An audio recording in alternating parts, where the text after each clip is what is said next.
Ty, Reggie obviously was extremely complimentary of what Paul did today. You obviously before the game said this was not all on Paul, but 37 points, 16 rebounds, knowing the reception he gets with his performances, good and bad throughout the year. What'd you make of his statement tonight?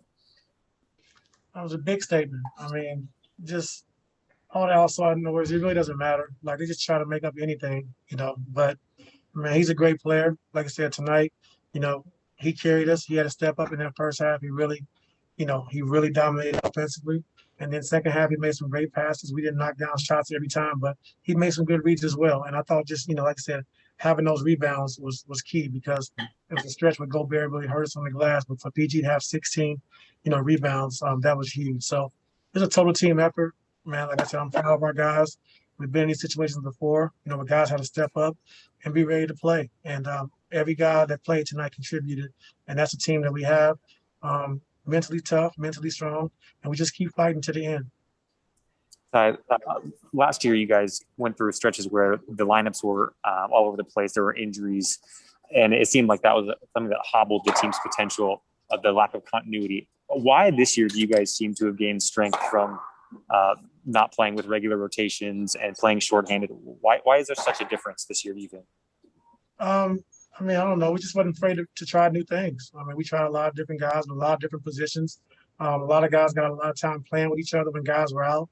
And we just had to find ways to win. Sometimes it was ugly, but we had to do it. And I just think with guys being out this season, playing a lot of different combinations, a lot of guys in a lot of different positions, that's really helped us, And like I said, with Kawhi going down, for guys to step up, playing out, like we had T-Man playing the 5 today, So guys just step up. We just plug guys in. We just continue to keep playing. As long as we play the right way, we play together, and we have that toughness about us, and we're going to be fine. Okay, we'll move over to Mark Medina. Hey, Ty, good to see you. Congrats on the win. You touched on PG's performance, but were there any leadership moments that jumped out to you that Paul showed, whether it was, after you guys learned the news about Kawhi's injury, or team meetings, in the huddles? What sort of things jumped out to you with that?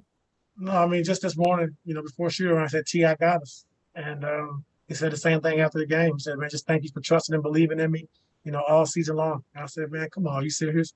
Like, he's been phenomenal. So, like I said, he did that tonight. Marcus was great, setting the tone early, offensively. T-Man's big play down the stretch. Reggie's 2 big threes down the stretch. We all just, stuck together, and we found ways to win. And that's what you got to do when you want to compete for a championship. Okay, we'll move over to Ramona.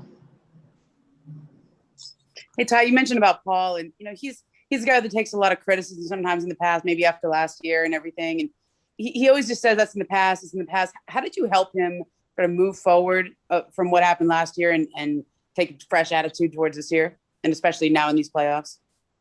Just showing him the confidence that I have in him. Putting the ball in his hands, letting him make plays, using him in different ways, off pin downs, ISOs, running pick and roll. So I'm just moving him around a little bit and letting him do a little bit of everything, but just having the confidence in him.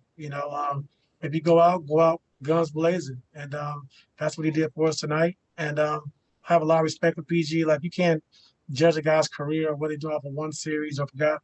Like, I mean, I know a lot of great players that have bad series or a bad game or a bad 2 games in a series, but whenever he has a bad game, they want to make a big deal of it. So, I mean, it's whatever. Just keep playing, keep being who you are, and at the end of the day, you can live with the results. Okay, we'll move over to Law.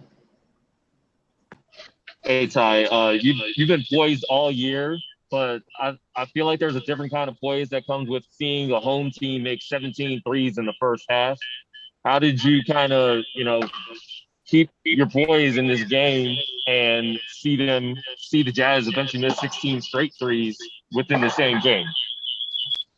Well, I think the key to the whole game was coming in at halftime. They made 17 threes, and we was only down 5. We knew we had to clean up some things and getting to Bogdanovich, making him put it on the ground, no short closes. And the same with Clarkson. When he had the ISOs, not backing up, let's get into him, make him drive the ball inside the 3-point line, which we did a great job of. So, them making 17 threes and only being down 5 on the road, like I felt great about it. I knew we had to clean some things up, but being only down 5 and, having a chance to win a game at the end of the game on the road, I really felt good, at halftime. The last question will go to Farbach. Hey, Coach, congrats on the win.